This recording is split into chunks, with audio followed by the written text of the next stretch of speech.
Okay, I'm back. So, itong mga nakaraang araw, parang napag-isip-isipan kong napakahalagang mag-vlog. Kasi ang dami na talagang taong from here, anywhere, nagpapakamatay.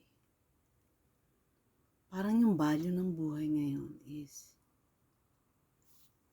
what they call this, hindi nila alam yung yung tinatawag na eternal consequences.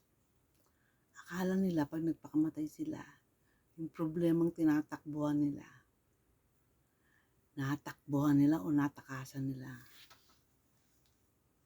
Hindi nila alam mas mabigat yung magiging sitwasyon nila kasi katawan lang nila ang namatay.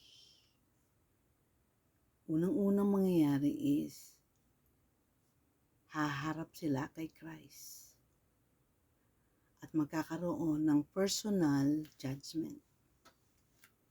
Re-reviewin yung buhay mo. Pero, pag ikaw ay born again o believer niya, walang ganon. Ang aantayin mo is final judgment to get your rewards.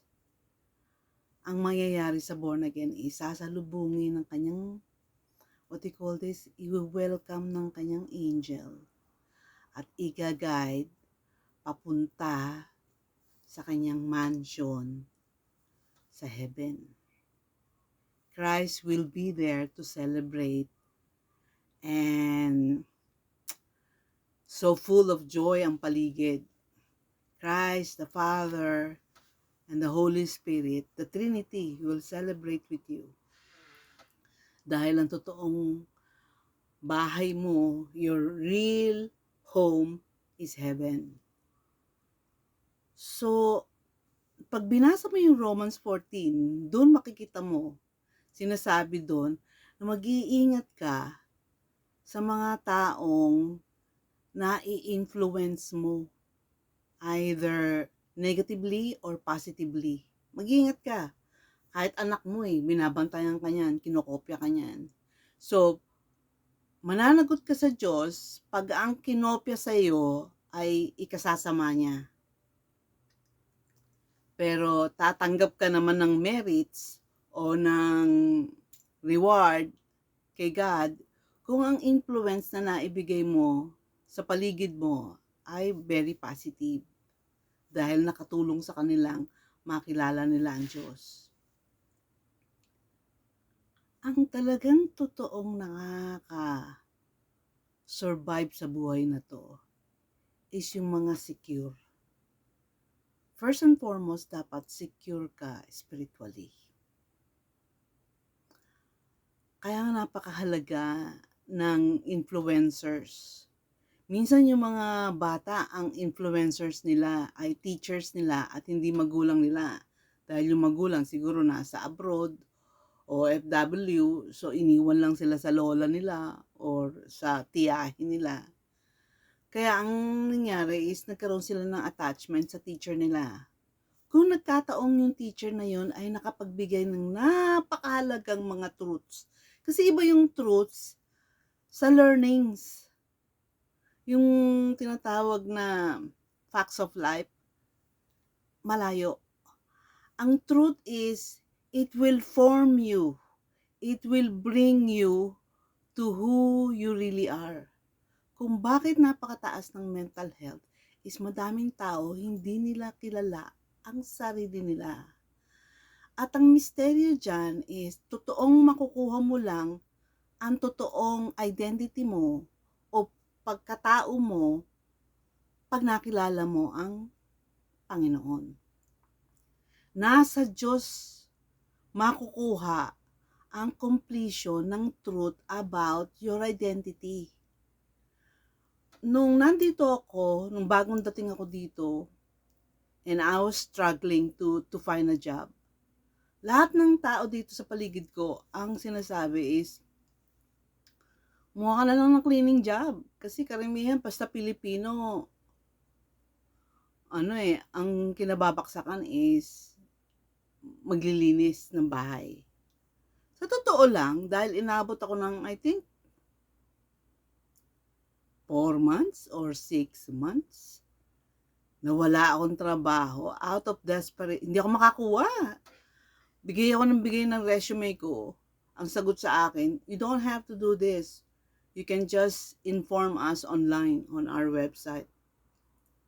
Sa isip ko lang, hindi nga nyo ako papansinin, ginawa ko na rin yun. Pero kung personal, sa iniisip-isip ko, mas may pag-asa. At totoo nga, dahil yung second job ko, dinala ko sa kanila yung resume ko. Nagkataong yung manager at that time, kailangan niya ng salesperson, pero kailangan merong Canadian background. Sa awa ng Diyos, nakakuha ko ng 3 months Canadian experience sa isang napakalaking store dito dahil nakapasok ako miraculously. So, kung bakit napakalakas ng hope ko at ayokong maglinis ng bahay is dinanas ko tinry kong gawin. Isang beses lang, isang araw lang, umiyak ako. Ang hirap kasi ang liit ko. Yung vacuum pa lang. Ang bigat-bigat at ang laki niya. Parang almost, 2/3 nung size ng body ko. Yun yung laki ng vacuum. Hindi ko kakayanin kung yun ang trabaho ko lagi. So, lumuhod ako at saka sinabi ko kay Lord, ikaw lang ang makakapagbigay sa akin ng solusyon na kailangan ko. Dahil walang imposible sa'yo. Bigyan mo ako ng job. Bigyan mo ako ng job na kaya ko. So, nung dumating yung sales job na yun, which is complicated bago ko nakuha, gagawin lahat ng kalaban. Ang kalaban natin ay ang darkness, ang mga demonyo.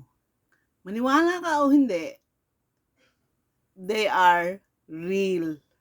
Nasa paligid mo sila. Malakas ma-feel nung merong faith yung presence nila kasi meron silang truth. Pero yung wala sa truth, hindi naniniwalang may darkness eh. Kala nila lahat kamalasan lang at saka aksidente. No. Isa yan sa pag nalaman mo is titibay yung pagtingin mo sa buhay. Na ang buhay ay hindi simple. Meron ditong mga hindi mo nakikitang mga kalaban mo. And they want you to give up in life so that in the end, you go to hell. Kasi nga, merong ngang dalawang pupuntahan ng isang tao na namatay. Either sa heaven or sa hell. Pag napunta ka sa purgatory, ang baksak nun, heaven pa rin. Kaya swerte mo kung napunta ka sa purgatory. Ako, wala akong planong pumunta ng purgatory. That's why I'm serving the Lord in this life. Gusto ko siyang sundin. Gusto kong gawin lahat ng that will please Him. Dahil gusto ko, pag namatay ako, dire-diretso ako. Those people na, I don't know, only God kasi can judge our hearts. Pero sa akin, I will try to learn everything about God so that my life will be lighter, easier, and I'm in the truth. Kasi magaang ang buhay pag meron kang purpose. Magaang ang buhay pag meron kang alam. I want to be on that side. Ayoko ng suntok sa buwan, ayoko ng tsambahan. Sigurista ako. Kaya pagdating sa identity ko, hindi ako nalilito. Nung nandun na ako sa mga challenges ng trabaho dito sa Canada, hindi madali ang buhay dito sa Canada ha. Unang-una, sa workplace mo, very competitive. Iba-iba sila ng lahi. At pagka tingin nila sa'yo is mahina ang confidence mo. Kasi ang confidence galing sa knowledge of who you are. Kung alam mo ano ang kaya mo, lalabas mo yan eh. I have that.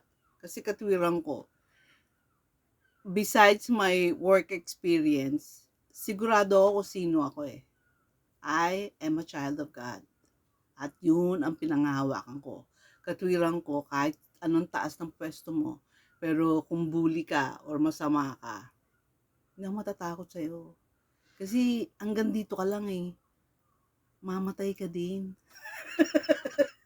So yung mga taong akala mo masisindak ako, hindi. Ang tingin ko kasi sa lahat ng tao, pare-pareho lang tayo eh. Dito lang kayo pwedeng manloko, mang-isa. Pero after this life, babayaran niyo lahat yan. Read Romans. Read Romans 8 hanggang, ako hinihimay ko eh. Nandun na ako sa 15. Talagang napakahalaga nung sacrifice na binigay ni Christ. Kasi yun ang lisensya mo eh. Yun ang ticket mo to go to heaven. Hindi ka pupunta ng heaven dahil mabait ka, kundi pupunta ka ng heaven dahil Christ save you at bumait ka because you wanted to follow and please Him. Yun ang napasok sa heaven. Hindi yung basta mabait ka lang. Hindi. Kulang yun. Kinakailangan you were saved first by Christ. Dapat clear sa'yo yun. Kaya nga, hindi nagpapakamatay yung ganun eh. Yung clear sa kanya kung sino siya. Diba? Kasi ang identity mo, wala naman sa pera talaga yun eh. Wala yan sa kung saan ka nakatira eh. Wala yan sa kung ano yung edukasyon mo eh. Nandun yan sa pinaka-core mo. Yung tipong, anong halaga mo? Eternal ang halaga mo. Dahil, sino ba ang totoo nagmamahal sa'yo? Di ba si Christ?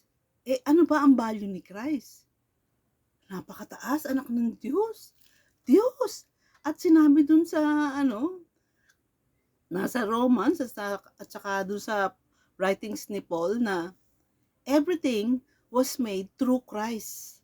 Kahit ikaw, ako. Without Him, wala tayo dito. Because the Father created us through Him. And for what? For Him. Kaya nga yung church, yung mga tao na sumusunod sa Diyos, ang tawag sa kanila ay church, they belong to Christ. Kaya napakataas ng mga value niyan. Yung tipong, di ba, kahit yung anak lang ng mayor eh, or anak ng presidente ng Pilipinas, or kahit sinong mataas na tao, yung anak nila, mataas ang value because of them. Doon ko kinukuha ang value ko, kaya yung confidence ko, when I was in my workplace here, nung nagtatrabaho pa ako, I'm getting it through my faith. I know that God is watching me, that God cares for me, at mananagot ang mananakit sa akin. Meron ka nun? Dapat meron ka nun. Kasi doon nanggagaling ang tunay na confidence. And confidence gives you peace. Okay? Sige. That's all for today. Dahil pagsisimba pa ako.